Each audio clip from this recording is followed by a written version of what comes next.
Ich möchte euch eine Geschichte erzählen. Eine Geschichte so alt wie die Menschheit. Wir befinden uns lange vor unserer Zeit.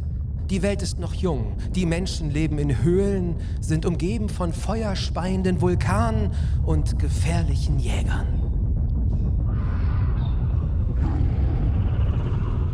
Vor uns steht ein Mann, nicht mehr Tier, noch nicht ganz Mensch. Er steht auf zwei Beinen, doch seine Seele, sie schielt schon nach oben. Über ihm ziehen riesige Flugsaurier ihre Kreise, furchtlos und frei.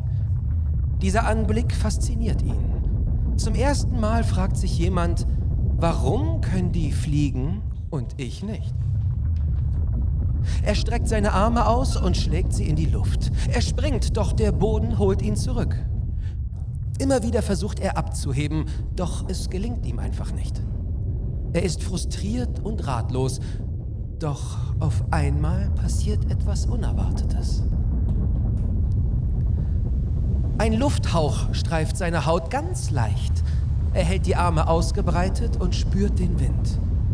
Ob es ihm vielleicht jetzt gelingt?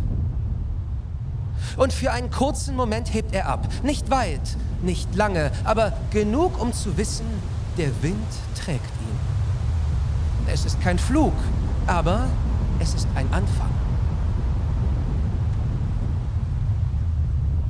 In seinem Blick liegt Begeisterung, ein erster Hauch von Möglichkeit. Er vermutet, er selbst wird wahrscheinlich nicht fliegen können, aber jemand wird es, irgendwann. Und dieser jemand soll wissen, wo es begonnen hat. In diesem Moment, mit diesem Versuch.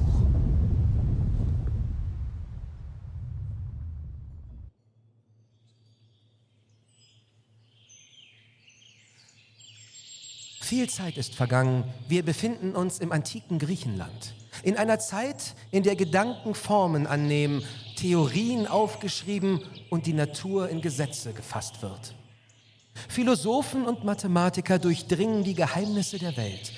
Und irgendwann stellt einer von ihnen die naheliegende Frage, wenn wir so viel über die Natur wissen, warum fliegen wir da nicht längst? Diese Frage stellt sich auch dieser junge Wissenschaftler hier. Er hat unzählige Schriften gelesen, verschiedenste Vogelfedern gesammelt und sie in den Wind gehalten. Doch eine Antwort hat er noch immer nicht gefunden. Er streckt seinen Arm aus, kippt die Handfläche ab, mal nach unten, mal zur Seite und studiert, wie der Wind reagiert. Er erkennt, nicht Kraft, sondern Präzision ist der Schlüssel. Und dann, wie bestellt, kommt plötzlich eine starke Böe. Er springt in die Luft. Der Wind trägt ihn ein kleines Stück. Er rotiert leicht, verliert die Kontrolle und fällt zu Boden. Ihm wird klar, wenn er verstehen will, wie man den Wind beherrscht, muss er eine Stelle finden, an der sich der Wind besser einschätzen lässt. Also macht er sich auf die Suche. Viele Orte scheiden aus. Zu wenig Strömung, zu chaotische Verwirbelungen, zu unberechenbar. Aber dann entdeckt er sie. Eine tiefe Felsspalte am Rande eines Gebirges.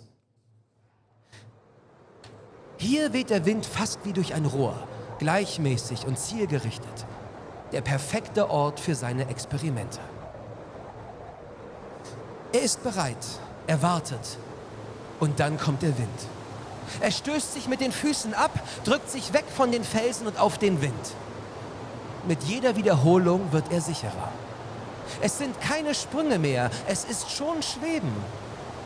Für Sekunden scheint er den Wind lesen zu können.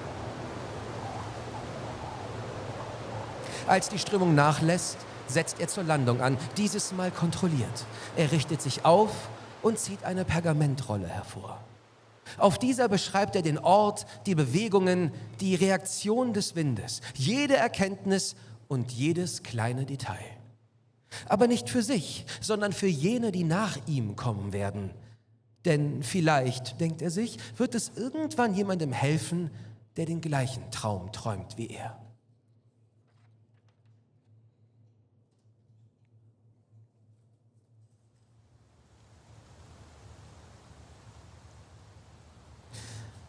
Wieder sind Jahrhunderte vergangen. Vor uns steht ein Gelehrter der Physik. Er trägt das Wissen all seiner Vorfahren in sich. Die Höhlenmalereien, die Pergamente, die Formeln. Alles, was jemals über das Fliegen aufgeschrieben wurde, kennt er. Er hat einen Ort gewählt, an dem die Bedingungen nahezu ideal sind. Hier und jetzt will er herausfinden, ob all das Wissen reicht, um endlich den Himmel zu erobern. Und zwar allein mit dem Körper. Er wartet nicht lange, da kommt der Wind. Er legt sich flach in die Strömung, die Arme ausgestreckt. Der Körper wackelt, pendelt, er korrigiert nach links, dann rechts. Noch ist keine Eleganz darin, aber Kontrolle. Der Wind nimmt zu und er hebt ab. Er beginnt sich bewusst durch die Luft zu bewegen. Hoch, runter, vorwärts, dann drehen, dann zurück. Kurz verliert er die Balance, korrigiert mit kleinen Bewegungen. Dann liegt er wieder ruhig. Er probiert eine langsame Schraube, nur eine halbe Drehung, doch sie gelingt nicht. Immer wieder übt er, wiederholt und perfektioniert. Am Ende gelingt sogar eine vollständige Drehung. Doch dann passiert etwas Schreckliches. Ohne Vorwarnung verwandelt sich der Wind in einen unerwarteten Sturm. Er hat keine Chance, sich zu stabilisieren. Sein Körper wird wild herumgeschleudert. Seine Arme rudern ins Leere. Die Beine schlagen um sich. Nichts hilft. Der Wind wird zum Feind. Und er ist ihm völlig ausgeliefert. Und dabei die plötzliche Angst, vielleicht schaffe ich es nicht. Dann auf einmal lässt der Sturm nach. Taumelnd stürzt er ab. Er trifft den Boden hart und rollt zur Seite. Sein Körper schmerzt und er atmet schwer. Zitternd liegt er da. Die Luft, die ihn tragen sollte, hätte ihn beinahe zerstört. Mit diesem Gedanken schläft er ein.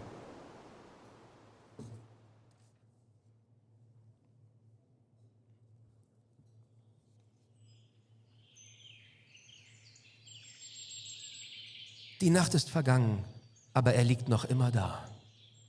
Zusammengekrümmt auf dem Boden. Sein Blick ist leer.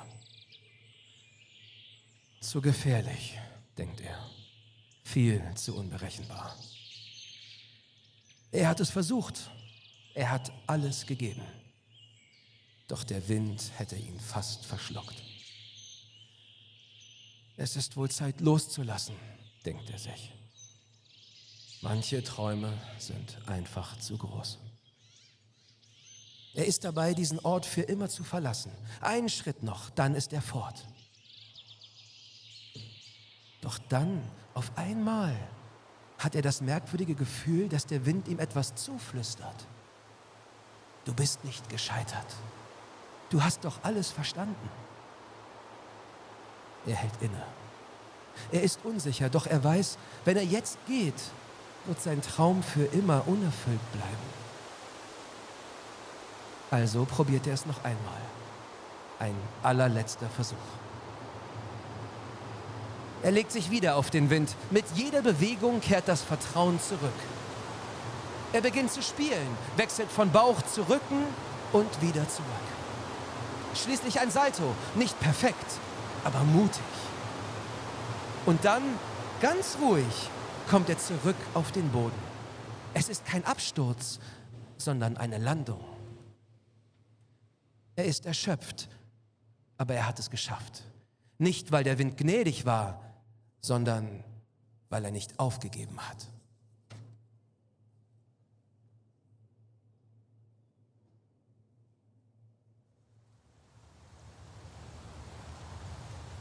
Viele Jahre sind vergangen und die Bewegungen sind langsamer geworden. Sein Körper trägt die Spuren eines langen Lebens, das sich nun dem Ende neigt. Er streckt einen Finger in die Luft, prüft die Windrichtung so, wie er es immer macht. Eine Geste, die längst Routine ist, aber nie an Bedeutung verliert. Er ist mittlerweile ein Meister geworden. Und dennoch, in jedem Flug, in jeder Bewegung, sucht er noch nach etwas Neuem. Fliegen ist für ihn kein Ziel mehr. Es ist ein Teil seines Wesens geworden. Er lächelt, denn er hat weitergegeben, was ihn selbst beflügelt hat.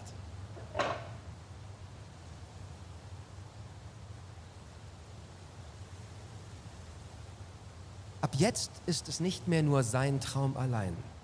Andere werden diesen für ihn weiterträumen. Sein Wissen lebt für immer weiter. Er weiß, ein allerletzter Flug bleibt ihm noch. Danach wird es dunkel. Doch er hat keine Angst.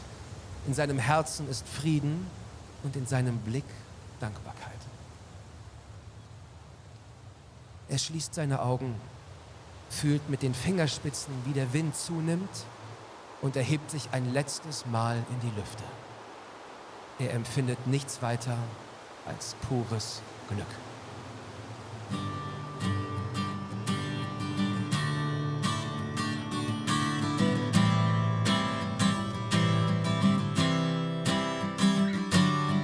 Maybe I don't really wanna know how your garden grows, 'cause I just wanna fly. Lately, did you ever feel the pain in the morning rain as it soaks you to the bone?